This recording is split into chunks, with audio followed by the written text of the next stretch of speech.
this particular sergeant, he got a nasty wagging tongue, and he used to call us all you flippin' little mother's boys and all that sort of talk, you know what I mean? And they always said they got one for him ready. They got a bullet ready for him any time that they get a chance. He'll have one up the spout.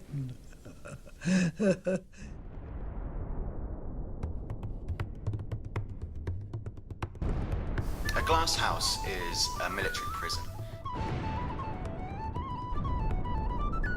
Inside this prison are two prisoners. One's a conscientious objector and one is a deserter, a coward. And it's about their relationship as they're basically staring down the barrel of a gun. They could potentially be executed for treason, for desertion.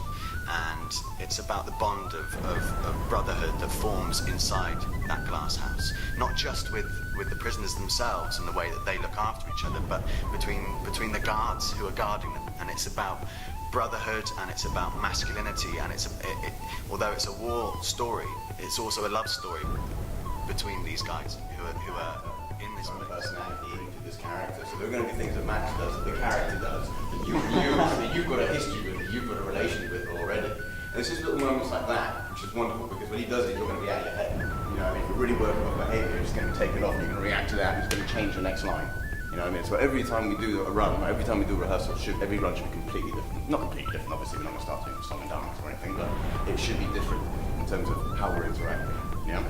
You've got to be so mobile within this, free to be able to just change. I mean, a heartbeat, to laugh at something that before you were crying at. You know what I mean? Yeah. And that's beautiful.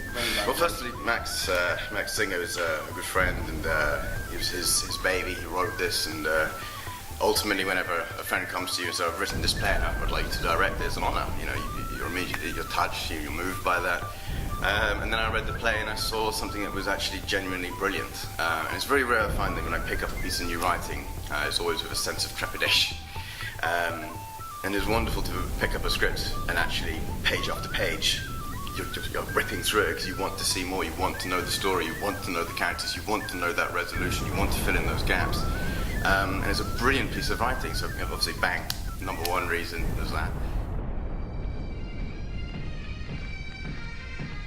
One of the main characters is a child who's on trial, essentially, for desertion, and he's essentially had a mental breakdown.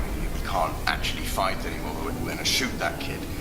And essentially it's a metaphor, I suppose, for how we treat our children, how we indoctrinate them into war, that we can't put them off king and country, go fight for your country, and they have no real understanding of what they're doing, and they suddenly find themselves in this environment, and they're destroyed.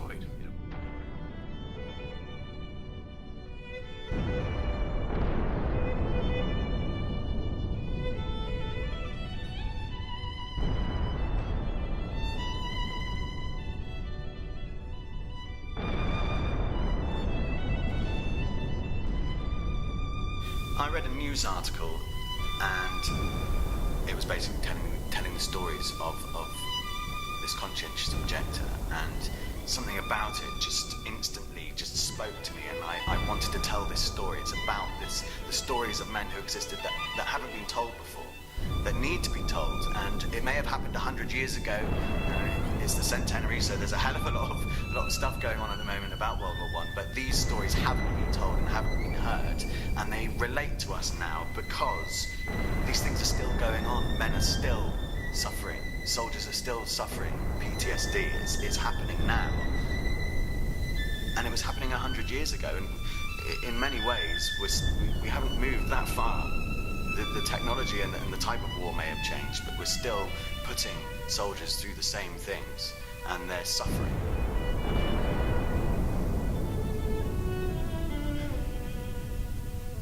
You shot him. I aimed right in that bit of cloth over his arm. Squeeze the trigger. Now he's dead. My brother, Conchi, a coward, a deserter. Call yourself a Truman. You don't deserve the name. Old Truman would be ashamed. I'm ashamed.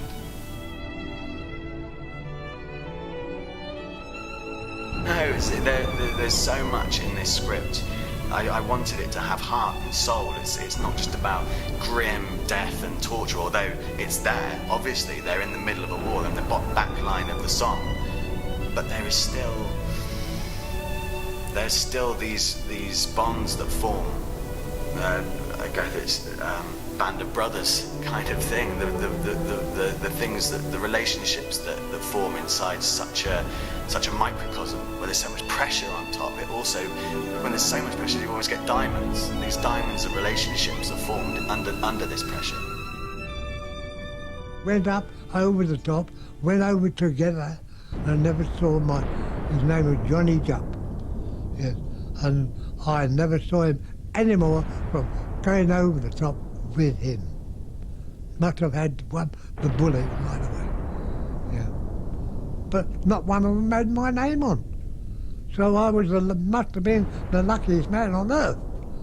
But to walk over the front with all that machine gun fire and not one of those bullets got my name on it, I must be the luckiest man on earth. Absolutely the luckiest man in the world.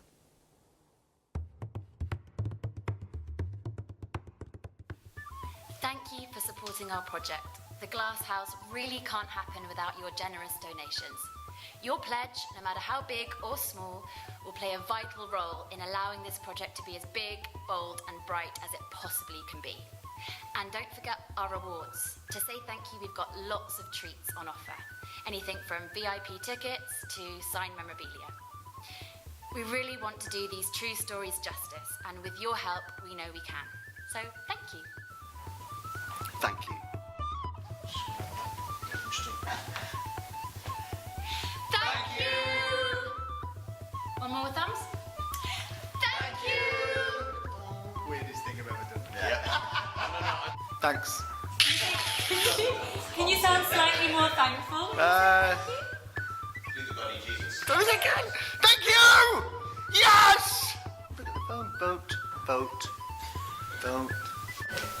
Thanks so much. No, cheers. Honestly, thank you. It was the worst thing I've ever done in my life. He's sincere.